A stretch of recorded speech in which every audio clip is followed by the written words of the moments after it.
গুজৰাটৰ এখন সেউজীয়া আৰু শান্ত গাঁও, নাম সুন্দৰপুৰ।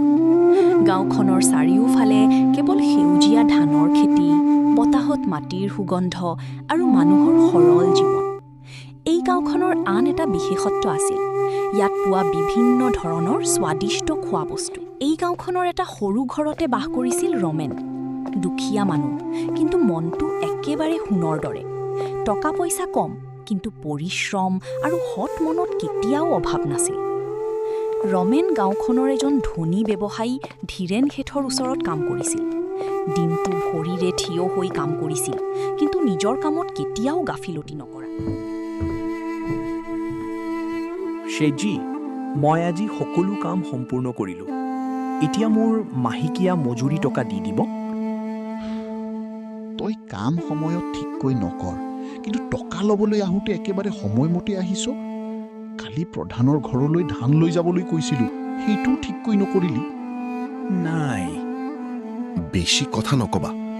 এই ল আধা টকা, আৰু কাইলৈৰ পৰা কামলৈ অহাৰ প্ৰয়োজন নাই। মই তোক চাকৰিৰ পৰা উলিয়াই দিছোঁ। ৰমেন আধা টকা লৈ বহুত দুখ আৰু অথাহাৰে নিজৰ ঘৰলৈ উভতি গ'ল। কি হ'ল? আজি তোমাক বহুত দুখী যেন লাগিছে। কি হৈছে? আজি শ্বেতজীয়ে মোক আধা টকা দিলে আৰু মোক কামৰ পৰা উলিয়াই দিলে। আধা টকা? এইদৰে আমাৰ ঘৰ কেনেকৈ চলিব? এইদৰে ৰমেন আৰু মালতীৰ জীৱনত আৰম্ভ হ'ল এটা কঠিন সময়, য'ত আছিল দুখ, অভাৱ আৰু নতুন পথ বিচৰাৰ প্ৰয়োজন। পিছদিনা ৰাতিপুৱা সূৰ্য উঠাৰ লগে লগে ৰমেন উঠি পৰিল। গোটেই ৰাতিটো তেওঁ চিন্তাত কটাইছিল। এতিয়া কাম নাপালে ঘৰ চলোৱা একেবাৰে কঠিন হৈ পৰিব। ৰমেন গাঁৱৰ বজাৰলৈ গৈ মানুহক সুধিবলৈ ধৰিলে, ক'ত কাম পোৱা যায়, কোনে কাম দিব পাৰে। কিন্তু সকলোতে একেই উত্তৰ। ককাই, মোৰ বাবে কিবা কাম আছে নেকি? মই যিকোনো কাম কৰিব পাৰোঁ। নাই ৰমেন, আমাৰ ইয়াত এতিয়া কাম নাই। তুমি আন ঠাইত যোৱা।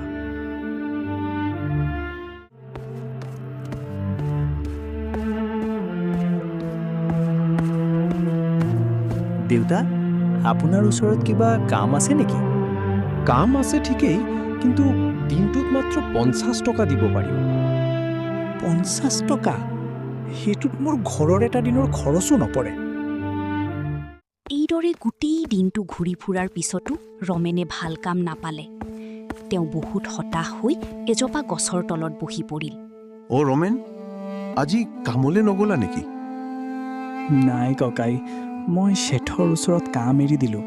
এতিয়া নতুন কাম বিচাৰি আছোঁ, কিন্তু ক'তো পোৱা নাই। তেতিয়াহ'লে তুমি চহৰলৈ যোৱা, তাত বহুত কাম পোৱা যায়। চহৰলৈ গ'লে উপাৰ্জন হ'ব ঠিকেই, কিন্তু তাত খৰচো বহুত। ঘৰ ভাড়া, খোৱা, অধিকাংশ টকা তাতেই শেষ হৈ যাব। ৰমেনৰ মনত দুয়োফালৰ চিন্তা। গাঁৱত কাম নাই আৰু চহৰত জীৱন বহুত ব্যয়বহুল। ঠিক তেতিয়াই এজন মানুহে পেপাৰ বিলাই আছে। নতুন ধাবা খোলা হৈছে।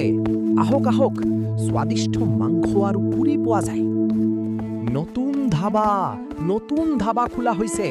আহক আহক, স্বাদিষ্ট মাংস আৰু পুৰি পোৱা যায়। ভাই, এইটো কি? নতুন ধাবা খোলা হৈছে। খোৱা বস্তু, মাংস পুৰি আৰু কাম কৰা মানুহৰ প্ৰয়োজন হৈছে। এই কথা শুনি ৰমেনৰ চকুত আশা জ্বলি উঠিল। তেওঁ ভাবিলে, এইটো মোৰ বাবে এটা সুযোগ হ'ব পাৰে। মইতো খোৱা বস্তু বনাব জানো। যদি ইয়াত কাম পাওঁ, তেন্তে ঘৰটো চলাব পাৰিম। নতুন আশা লৈ ৰমেন তৎক্ষণাত সেই নতুন ধাবালৈ গ'ল। ধাবাখন গাঁৱৰ এটা ব্যস্ত পথৰ কাষত আছিল। শ্বেতজী, আপোনাৰ এজন মানুহে মোক কৈছিল যে ইয়াত কামৰ প্ৰয়োজন আছে। সেইবাবে মই আহিছোঁ। যদি মোক কিবা কাম দিব পাৰে। হয়, তুমি কি কি কাম কৰিব পাৰিবা? মই আগৰ পৰাই ৰান্ধনি কাম জানো। মাংস, দাইল, ভাত সকলো ভালদৰে বনাব পাৰোঁ। কৰণ শেঠে ৰমেনক অলপ সন্দেহেৰে চাইছিল, কিন্তু কামৰ লোকৰ প্ৰয়োজন আছিল। সেয়েহে তেওঁ ৰমেনক এটা সুযোগ দিম বুলি ভাবিলে। ঠিক আছে, যদি তুই ভালদৰে ৰান্ধিব পাৰিবি তেন্তে ইয়াত ৰান্ধনি কাম পাবি, কিন্তু শুন, কাম ঠিককৈ কৰিব লাগিব। মই মোৰ সৰ্বশক্তি দি কাম কৰিম মালিক। আৰু শুন, দেৰিটোক 200 টকাই দিম, তাতেই সন্তুষ্টি হ'ব লাগিব। 200 টকা কম ঠিকেই, কিন্তু মোৰ আৰু উপায় নাই। ঠিক আছে মালিক, মই এই কাম কৰিম। ৰমেনৰ বাবে এইটো বৰ ডাঙৰ সুযোগ আছিল, যদিও মজুৰি কম আছিল। দুখীয়া মানুহৰ বাবে কামেই আছিল সকলোতকৈ ডাঙৰ কথা।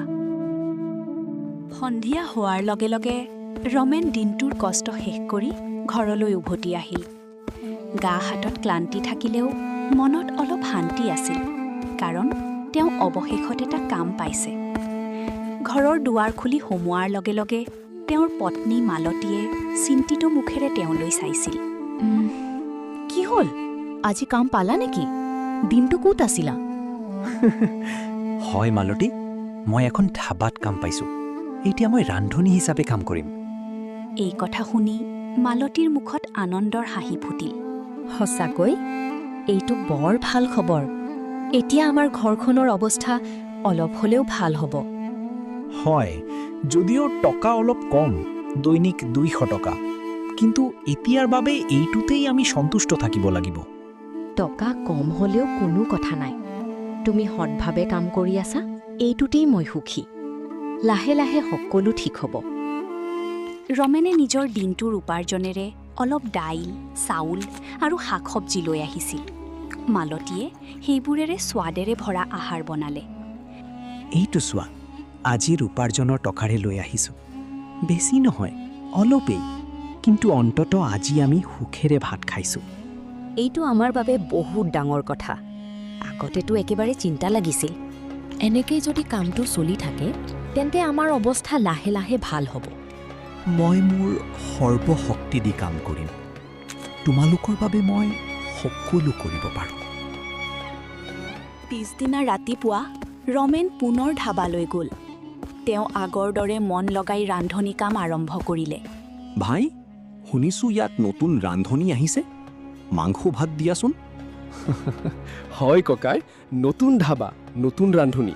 আপুনি বহক, মই থালি লগাই দিছোঁ দাদা, অলপ সময় দিয়ক। ৰমেনে গৰম গৰম ভাত, পুৰি ভাজি, ছাগলী মাংসৰ লগত প্লেট সাজি গ্ৰাহকসকলক আগবঢ়ালে। গ্ৰাহকে জুতি লগাই খালে। ৱাহ, এই সোৱাদটো একেবাৰে বেলেগ। আগতকৈ বহুত ভাল হৈছে। সঁচাকৈ বহুত ভাল হৈছে। এতিয়াৰ পৰা প্ৰতিদিনে ইয়াতেই খাবলৈ আহিম। লাহে লাহে মানুহে ৰমেনৰ হাতৰ সোৱাদ চিনি পাব ল'লে। এইদৰে ধাবাত গ্ৰাহকৰ সংখ্যা দিনক দিনে বাঢ়িবলৈ ধৰিলে। ৰমেনৰ মনত অলপ আনন্দ আৰু গৰ্ব অনুভৱ হ'ল। তেওঁ পৰিশ্ৰমৰ ফল পোৱা আৰম্ভ হৈছিল। মালিক, আজি দিনটো শেষ হ'ল। যদি আজিৰ টকা দিয়ে তেন্তে মই ঘৰলৈ বস্তু লৈ যাব পাৰিম। এইটো শুনি কৰণ ছেঠে অলপ সময় ভাবি থাকিল। মই তোক এটা কথা ক'বলৈ পাহৰি গৈছিলোঁ। মই তোক সদায় টকা দিব নোৱাৰোঁ, মাহেকত এবাৰেই দিব পাৰিম। কিন্তু মালিক, মোৰ ঘৰ চলাবলৈ সদায় টকাৰ প্ৰয়োজন। যদি টকা নাপাওঁ তেন্তে আমি কি খাম? সেইটো মোৰ সমস্যা নহয়। তই কাৰোবাৰ পৰা ধাৰ লৈ ল'বি, মাহৰ শেষত টকা পালে ঘূৰাই দিবি। মালিক, মই দুখীয়া মানুহ। মোৰ তেনেকৈ পইচা ধাৰলৈ দিয়া মানুহ নাই। কাৰ পৰা ধাৰ লওঁ? যদি তই পইচা লৈ কামত নাহা তেতিয়া, নহ'লে তই মোক কিবা বস্তু বন্ধক ৰাখি যাব লাগিব। তেতিয়া মই আগতেই টকা দিব পাৰোঁ, নতুবা অপেক্ষা কৰিব লাগিব। কৰণ ছেঠৰ কথা শুনি ৰমেন একেবাৰে নিৰাশ হৈ পৰিল। দিনটো কষ্ট কৰি কাম কৰাৰ পিছতো তেওঁ নিজৰ প্ৰাপ্য টকা নাপালে।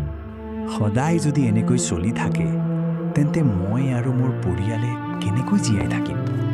এটা নতুন কামে আশা দিবলৈ ধৰিছিল, কিন্তু এতিয়া সেইটোও সমস্যা হৈ পৰিল। ৰমেন পুনৰ এবাৰ জীৱনৰ কঠিন সিদ্ধান্তৰ সন্মুখীন হ'ল।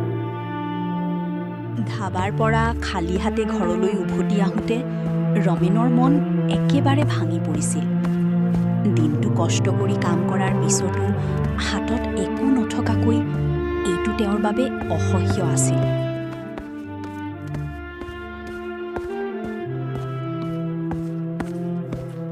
ৰমেন, আজি কিবা শাক পাচলি লৈ আহিলানে? মই তোমালৈ ৰৈ আছো। নাই, মালিকে কৈছে সদায় সদায় পইচা দিব নোৱাৰোঁ, মাহৰ শেষত একেবাৰে টকা দিব বোলে। কি?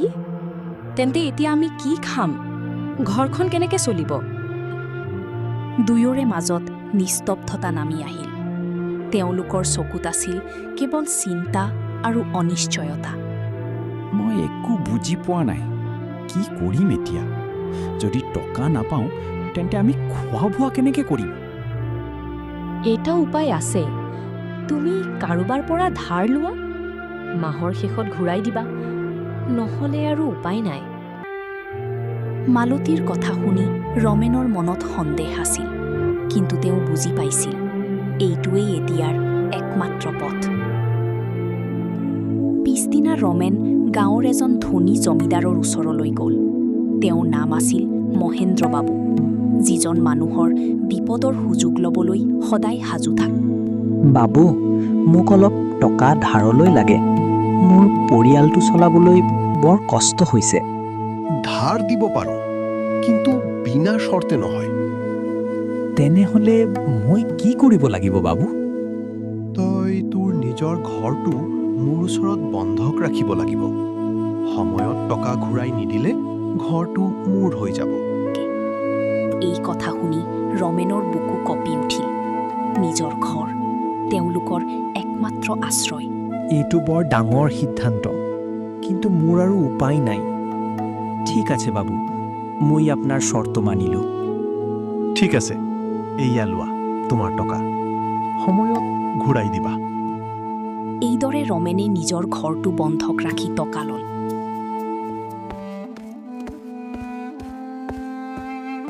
ৰমেন, টকা পালা নেকি? হয়, কিন্তু মই ঘৰটো বন্ধক ৰাখিব লগা হ'ল। কি? আমাৰ ঘৰটো?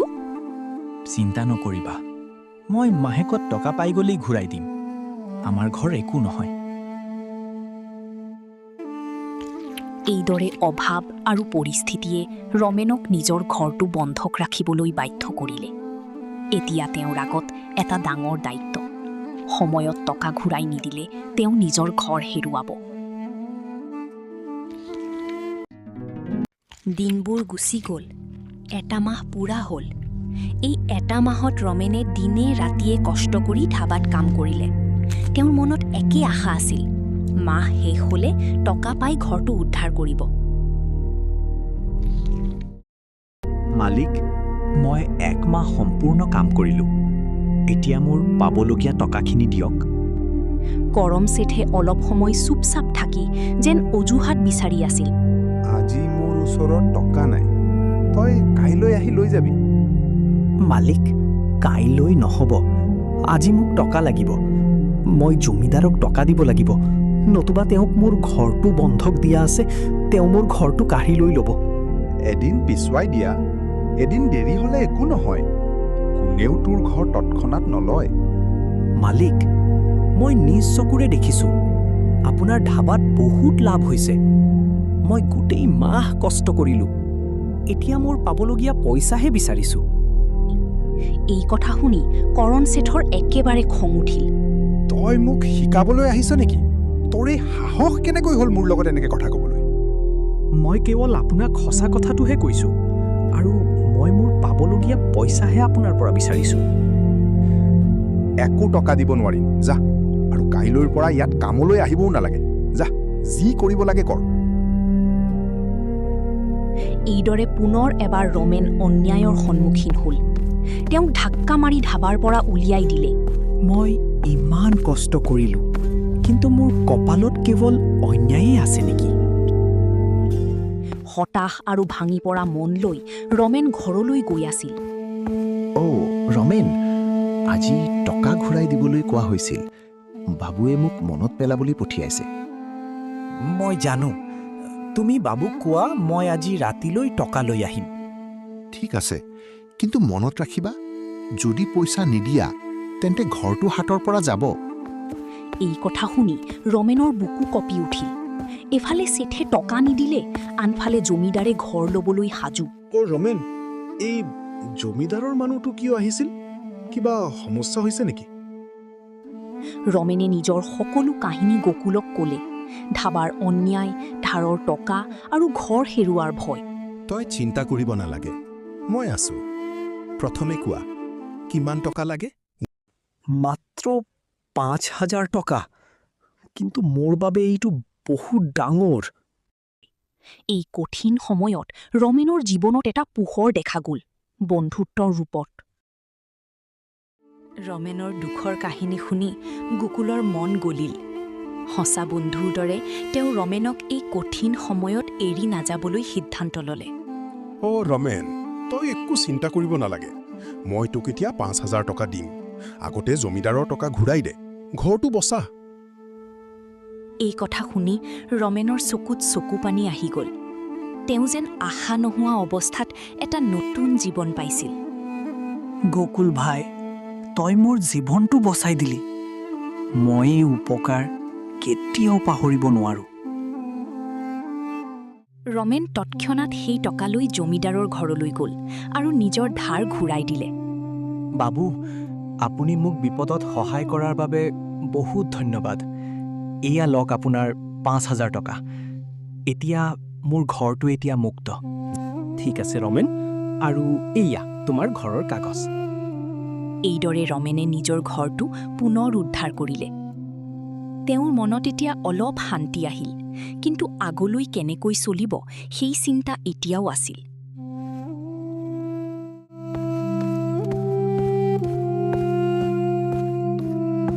এতিয়া শুন ৰমেন, মই তোক আৰু ৩,০০০ টকা দিম। আৰু টকা কিয়? কাৰণ তই নিজৰ কাম আৰম্ভ কৰিব লাগিব। তই কৈছিলি নহয়, তই মাংস আৰু পুৰি বৰ ভালকৈ বনাব জানে। এই কথা শুনি ৰমেন অলপ চিন্তাত পৰিল, কিন্তু তেওঁৰ মনত এটা সৰু আশা জাগিল। কিন্তু মোৰ ওচৰত না ধাবা আছে না দোকান, মই কেনেকৈ আৰম্ভ কৰিম? সকলো মানুহে প্ৰথমে ডাঙৰকৈয়ে আৰম্ভ নকৰে। তই নিজৰ ঘৰৰ আগতেই এখন সৰু ধাবা আৰম্ভ কৰ। সস্তা আৰু ভাল খোৱা দিবা, মানুহ নিজেই আহিব। গোকুলৰ কথাবোৰ ৰমেনৰ মনত গভীৰভাৱে লাগিল। এইটো সঁচাকৈ এটা ভাল উপায় আছিল।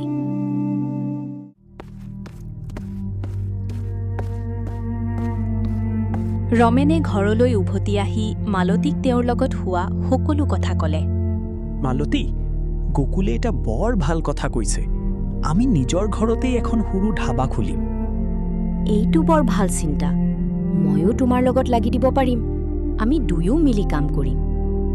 এইদৰে নতুন আশা, সাহস আৰু বন্ধুৰ সহায় লৈ ৰমেন আৰু মালতীয়ে নিজৰ জীৱনৰ নতুন অধ্যায় আৰম্ভ কৰিবলৈ সাজু হ'ল। এইবাৰ মই আনৰ বাবে নহয়, নিজৰ বাবে কাম কৰিম। দিনা ৰাতিপুৱা নতুন আশা আৰু উৎসাহ লৈ ৰমেন আৰু মালতীয়ে নিজৰ কাম আৰম্ভ কৰিলে। ৰমেনে বজাৰলৈ গৈ তাজা ছাগলী মাংস, মছলা আৰু দৰকাৰী সামগ্ৰী কিনি আনিলে। মালতীয়ে ঘৰটো পৰিষ্কাৰ কৰি ধাবা সাজিবলৈ আৰম্ভ কৰিলে। ঘৰৰ আগত এখন সৰু ঠাইত কাপোৰ টানি এখন সৰু ধাবাৰ দৰে সাজি লোৱা হ'ল। মালতীয়ে গৰম গৰম ভাত ভাজি বনাবলৈ ধৰিলে আৰু ৰমেনে সুগন্ধি মাংস ৰান্ধিবলৈ ধৰিলে। অলপ সময়তে সুগন্ধয়ে চাৰিওফালে ভৰাই পেলালে। বাহ, এই ধাবাখন বৰ ধুনীয়া লাগিছে চোৱা। আৰে ভাই, তুমি কৰণ শেঠৰ ওচৰত কাম কৰি আছিলা নহয় জানো? মই তোমাক কেইবাবাৰো তাত লগ পাইছোঁ। হয় দাদা, মই আগতে তাতেই কাম কৰিছিলোঁ, কিন্তু মোক কৰণ শেঠে পইচা নিদিয়াৰ বাবে মই কাম এৰিলোঁ। সেইবিলাক এতিয়া বাদ দিয়ক। আগৰ সোৱাদ এতিয়া ইয়াত পাব। কওক, আপুনি কি খাব? ঠিক আছে দিয়া তেন্তে, মাংস ভাত। ৱাহ ৰমেন, এই সোৱাদটো একেবাৰে ঘৰৰ দৰে। আজিৰ পৰা আমি আৰু ইয়াতেই আহিম। ঠিক আছে ককাই, নিশ্চয় আহিব। ৰমেনৰ সৰু ধাবাখন এতিয়া গাঁওখনৰ সকলোতকৈ জনপ্ৰিয় ঠাই হৈ পৰিছিল। সস্তা দাম, স্বাদিষ্ট খোৱা আৰু ভাল ব্যৱহাৰ, এই তিনি তিনিটা বস্তুৱেই মানুহক তেওঁৰ ওচৰলৈ টানি আনিছিল। ইফালে কৰণ শেঠৰ ধাবা প্ৰায় খালী হৈ পৰিল। আগতে য'ত ভিৰ আছিল এতিয়া তাত নীৰৱতা। সকলোবিলাক সেই ৰমেনৰ বাবে হৈছে। মোৰ সকলো গ্ৰাহক তাৰ ওচৰলৈ গৈছে। মই এইটো সহ্য নকৰোঁ। নিজৰ ভুল স্বীকাৰ কৰাৰ পৰিৱৰ্তে কৰণ শেঠে বেয়া পথ বাছি ল'লে। তই কিছুমান মানুহ লগোৱা তাৰ ধাবাখন বন্ধ কৰি দিয়াৰ ব্যৱস্থা কৰিব লাগে। সেই সময়তে কিছুমান গুণ্ডা আহি ৰমেনক ভয় দেখাবলৈ ধৰিলে। ঐ ৰমেন, এই ধাবা বন্ধ কৰিব লাগিব, নতুবা ফল ভাল নহ'ব। মই কোনো অন্যায় কৰা নাই। মই মোৰ ধাবা বন্ধ নকৰোঁ। আমাক ভয় দেখুৱাই লাভ নাই, আমি সৎভাৱে কাম কৰিছোঁ। গুণ্ডাসকলে খং কৰি দোকানখন ভাঙিবলৈ ওলাইছিল। বন্ধ কৰক। এইটো কি হৈ আছে ইয়াত? সেইজন আছিল এজন নতুনকৈ গাঁৱত পষ্টিং পোৱা পুলিচ বিষয়া। তেওঁ বহুদিন ধৰি ৰমেনৰ ধাবাত আহি খাইছিল আৰু সকলো দেখিছিল। দুখীয়া মানুহক ভয় দেখুৱাই নিজৰ লাভ বিচাৰিছে। এতিয়া মই দেখুৱাম আইন কি বস্তু। তই মানুহক ঠগি টকা লৈছ, এতিয়া পুনৰ গুণ্ডা পঠিয়াই অত্যাচাৰ কৰা, এইটো আইন বিৰোধী। মোক ক্ষমা কৰক, মই ভুল কৰিছোঁ। ক্ষমা পোৱাৰ আগতে শাস্তি পাব লাগিব। পুলিচে কৰণ শেঠ আৰু গুণ্ডাসকলক গ্ৰেপ্তাৰ কৰিলে। শেষত অন্যায়ৰ ওপৰত ন্যায়ৰ জয় হ'ল। ৰমেন ভাই, আপোনাৰ দৰে মানুহৰেই জয় হোৱা উচিত। মই কেৱল এটা কথাই শিকিলোঁ, সৎ পথত চলিলে যদিও সময় লাগে, কিন্তু শেষত জয় নিশ্চয় হয়। এইবোৰ সকলো আপোনালোকৰ মৰম আৰু আশীৰ্বাদৰ ফল। এইদৰে এজন দুখীয়া কিন্তু সৎ মানুহে নিজৰ পৰিশ্ৰম, সাহস আৰু সততাৰ জোৰত জীৱনত সফলতা লাভ কৰিলে। আৰু এই কাহিনীয়ে আমাক শিকায়, অন্যায় কেতিয়াও দীঘলীয়া সময় টিকি নাথাকে আৰু সত্যৰ জয় নিশ্চিত।